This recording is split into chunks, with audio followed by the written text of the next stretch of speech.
résidentiel est le domaine de prédilection des investisseurs dans la pierre. C'est vers lui que se tournent en général les investisseurs pour commencer. Pour nous parler du marché de l'immobilier résidentiel, je reçois aujourd'hui Olivier Éluère, économiste en charge de l'immobilier au Crédit Agricole. Olivier Éluère, bonjour. Bonjour. Pouvez-vous commencer par nous décrire le panorama de la situation du marché immobilier résidentiel aujourd'hui ? Alors, l'année 2017 a été une année record pour l'immobilier logement en France. D'abord, en termes de ventes, les ventes dans le logement ancien ont connu un record historique avec à peu près 960 000 ventes sur l'année, une hausse de 13%, et donc tous les records ont été battus. En termes de prix, la hausse est moins forte, mais on a quand même connu une reprise des prix d'à peu près 4% sur l'année, et à Paris, une hausse d'environ 8%.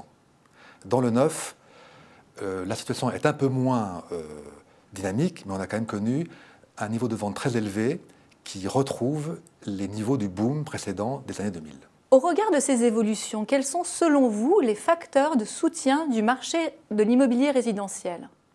Alors, il y a en fait deux principaux facteurs de soutien à cette bonne tenue du logement. D'abord et avant tout, le très bas niveau des taux de crédit habitat. Ces taux de crédit habitat n'ont cessé de baisser au cours des années précédentes et ont atteint un point bas en 2017 avec, pour un taux de crédit hors assurance, un niveau de 1,6% en fin d'année.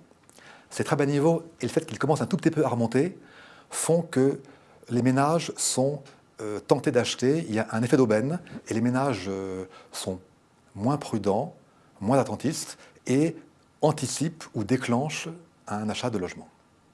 L'autre grand facteur explicatif de ce bon marché immobilier, c'est l'impact des mesures de soutien dans le neuf. Il y a deux principales mesures. D'abord, le PTZ, le prêt à taux zéro, qui a été renforcé en 2016, avec notamment un plafond de ressources accru et un montant du prêt qui peut atteindre 40% du prix du logement, contre auparavant autour de 25%. L'autre facteur, c'est le Pinel pour l'investissement locatif, qui permet une baisse d'impôt sur le revenu, étalée sur 6, 9 ou 12 ans, de respectivement 12, 18 ou 21% de la valeur plafonnée du logement. Ces mesures ont eu un impact net, notamment en début d'année, un peu moins par la suite, du fait des incertitudes sur leur maintien ou non après les élections. Et à votre avis, est-ce qu'on retrouvera ces mêmes facteurs d'influence pour soutenir le marché de l'immobilier résidentiel en 2018 ? Alors, la bonne tenue du marché va se poursuivre. On pourrait même craindre un emballement du marché au vu de la dynamique des prix et des ventes. En fait, on ne pense pas que le marché va s'emballer. On pense au contraire qu'il va rester dynamique, mais un tout petit peu freiné, pour deux principales raisons.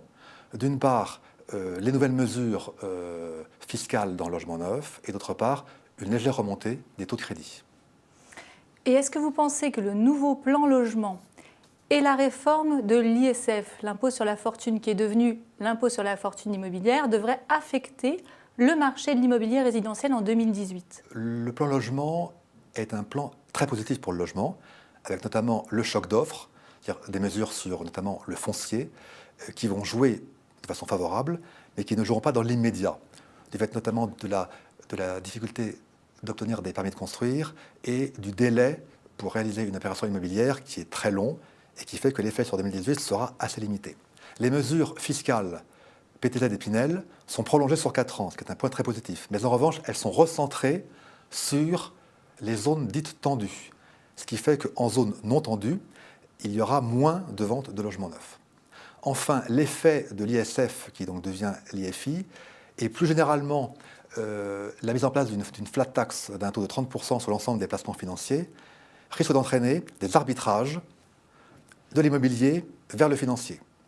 Mais nous pensons que cet effet restera globalement très limité et que les investissements locatifs demeureront très soutenus. Et que dire des taux de crédit en 2018 ? Alors c'est effectivement l'autre grand facteur qui pourrait entraîner cette légère inflexion du marché en 2018, c'est donc la remontée des taux de crédit. Il faut savoir qu'en France, les taux de crédit habitat sont essentiellement à taux fixe et donc dépendent essentiellement du niveau des taux d'intérêt obligataires d'État. Et comme ces taux d'emprunt d'État, eux, remontent de façon très lente, très graduelle et vont continuer à remonter un petit peu, ceci va se traduire par une légère remontée des taux de crédit habitat. Mais cette remontée sera modérée, notamment parce que, du fait de la concurrence entre les différentes institutions de crédit, eh bien, la hausse des taux obligataires ne sera pas entièrement répercutée sur la hausse des taux de crédit. En conclusion, comment voyez-vous le marché de l'immobilier résidentiel en 2018 ? Pouvez-vous nous le décrire par anticipation ? Eh bien, on peut penser qu'un tassement du marché, même s'il restera léger, va intervenir en 2018 et même après en 2019.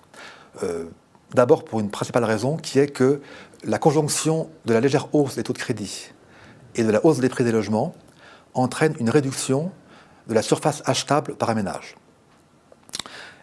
Or, les ménages ont bénéficié de cet effet d'aubaine en 2017 et auparavant, avec des niveaux de prix qui ne remontaient pas fortement et des niveaux de taux extrêmement bas. Donc la conjonction de la hausse des taux et de la hausse des prix va renchérir l'achat des logements et rendre les ménages un peu plus hésitants et attentistes. Donc réduire l'effet d'aubaine et réduire un petit peu le nombre de ventes de logements.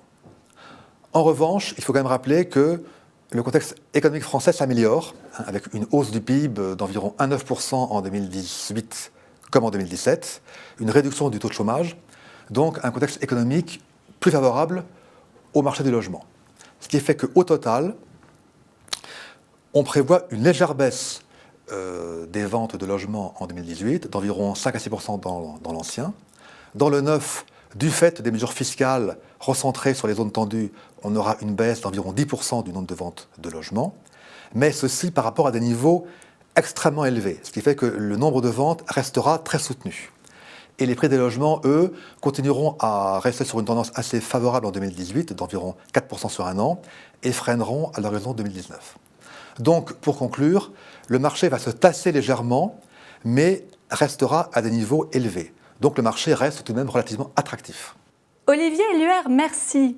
Comme nous l'avons vu, le marché immobilier résidentiel est attractif. N'hésitez pas à contacter votre conseiller LCL Banque Privée pour étudier votre projet d'investissement immobilier.